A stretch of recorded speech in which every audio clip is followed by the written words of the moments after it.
যদি সেরকম ব্যাপার হয়, এই ফ্রেজটা ইংলিশে কিভাবে বলবে? If that's the case, if that's the case কিভাবে সেন্টেন্সে ব্যবহার করব?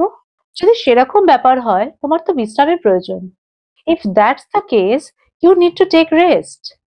If that's the case, you need to take rest. যদি সেরকম ব্যাপার হয়, ওকে আমার কাছে আসতে বলো। If that's the case, ask him to come to me. If that's the case, ask him to come to me. যদি সেরকম ব্যাপার হয়, তুমি ইংলিশ শেখো। If that's the case, you learn English. If that's the case, you learn English. যদি সেরকম ব্যাপার হয়, আমি যাব তোমার সাথে। If that's the case, I will go with you.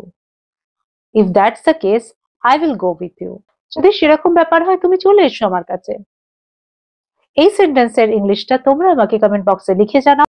এরকম আরো ইজি ডেইলি ইউজ সেন্টেন্সেস শেখার জন্য সুমনা সিটু লার্নিং কে ফলো করো, লাইক, শেয়ার এন্ড সাবস্ক্রাইব।